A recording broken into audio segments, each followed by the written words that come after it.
Hello, this is Chrigel from the band Eluveitie, and you're watching The Age of Metal.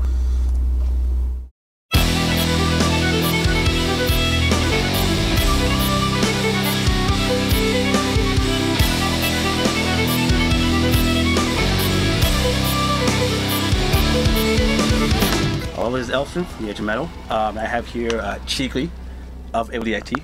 So how's it going, man? Pretty good so far, thank you. How's been the tour so far?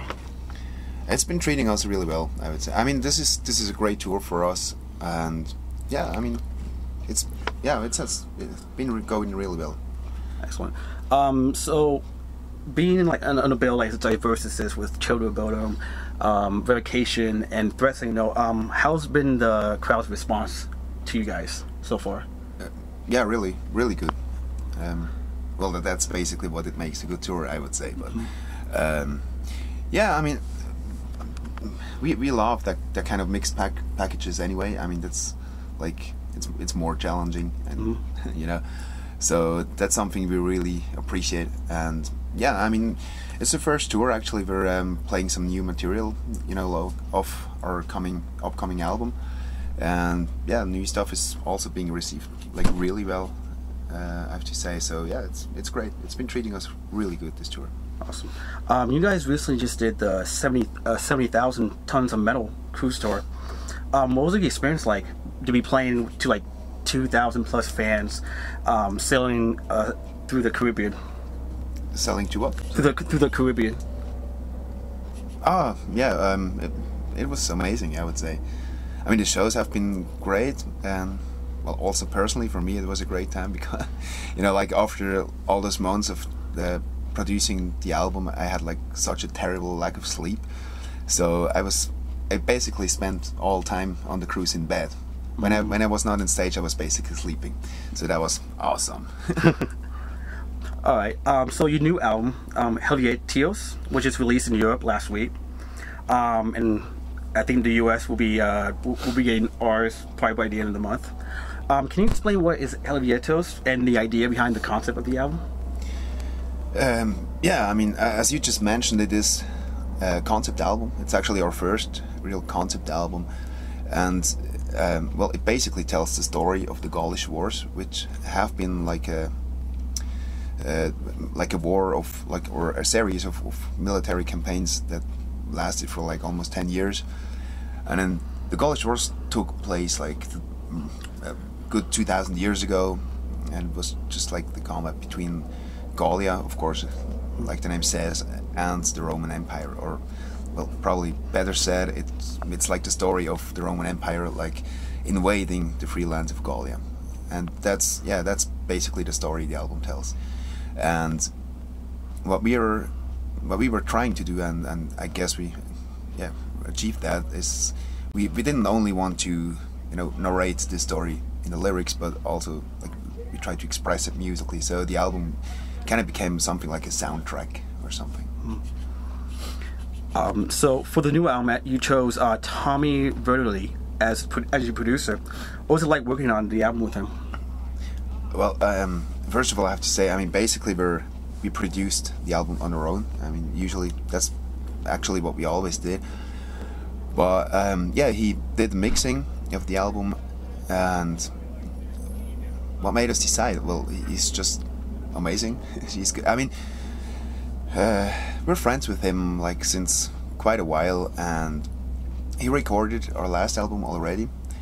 But yeah, there he just basically did the recording and the engineering, and he completely blew us away with that work already. And for our upcoming album, we just had like several test mixes from different producers, and his was just the best, and he really was able to put into action everything we were actually looking for. So yeah, the choice was quite easy. Did you guys do anything differently studio-wise on this album as opposed to your last album? Everything remains the same as it never was.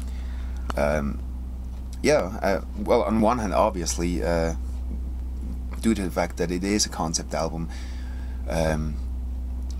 we have been working with quite a lot of diverse parties, you know, like for example, it was the first time we were working together with orchestrations.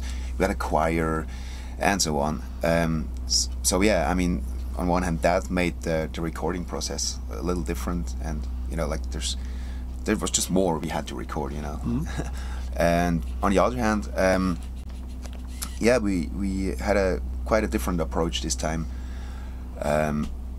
because we really loved the transparency of the mix of our last album. It's probably the first Eluveitie album ever. Where, you know, everything was really transparent, and you could hear every single instrument at every time. So that's something we really wanted to keep, but we wanted like a much rawer album, you know. And well, especially today, like, you know, where like pretty much everything is like overly produced and compressed and everything, and we just really wanted like a very raw production. And so that included, like, you know, the recording process already. I mean, the sound of the instruments, the sound of the recordings had to be as good as somehow possible, and that's why we invested, like, I mean, never before we invested that much time and effort into the recordings. I mean, just to give you an example, like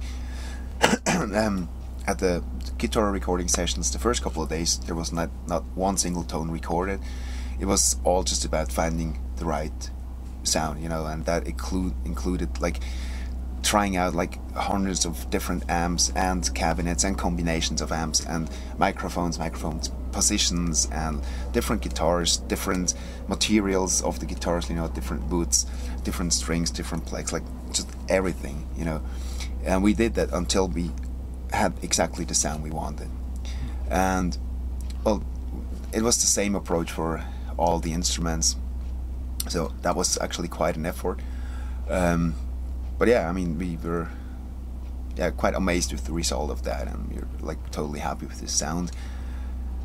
And actually, I mean, if you would compare like the unmixed recording and the final product that you know, you would realize then that there was actually not that much done in the mix. I mean, what you hear on the album is one-to-one exactly what we recorded.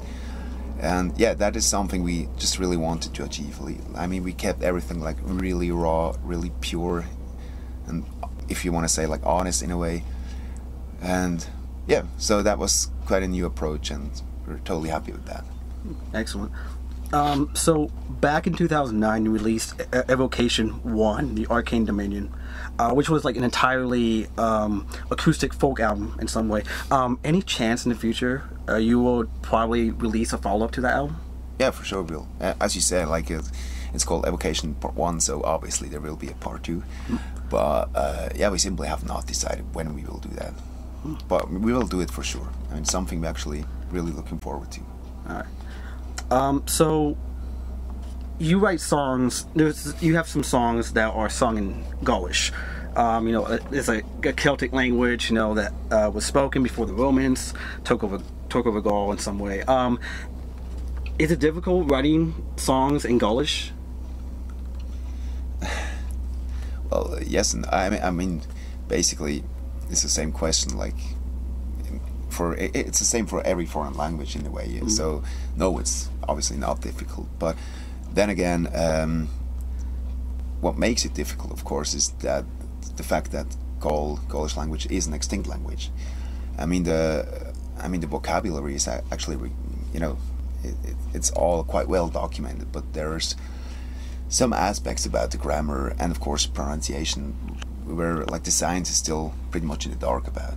So what we are doing when we write Gaulish songs, we're always working closely together with diverse scientists from diverse universities, and yeah, but I mean, scientifically it would be wrong to say, like, you know, what you hear, this is exactly the Gaulish as it was spoken 2,000 years ago. Right. Because it's not possible to say that. It's impossible. It's more like a scientific approach, and we try to get as close as possible to it most probably was spoken back then. So. Yeah. All right. And my last question is, what are your plans after this U.S. tour? Any festivals? In the Yeah, summer? of course, yeah. But before that, there will be a lot more touring. Yeah, I mean, the new album is just about to be released, and we just started the touring cycle for that album like 3-4 weeks ago or something like that. And yeah, I mean, that well, the year will pretty much keep us on the road. I mean, we'll be on tour constantly until the festival season kicks off, which will be like in, I don't know, May or something like that. And during summer, yeah, as you mentioned, we'll play like tons of festivals, all basically in Europe, I guess. I'm not even sure actually. And right after that, we'll go on tour again. And as far as it looks like, I mean, the whole touring cycle is still being planned at the moment. But as far as it looks like, right now, we will pretty much be constantly on the road until something like March 2013 or something. So, All right. that's the plan. Well, thank you for your time.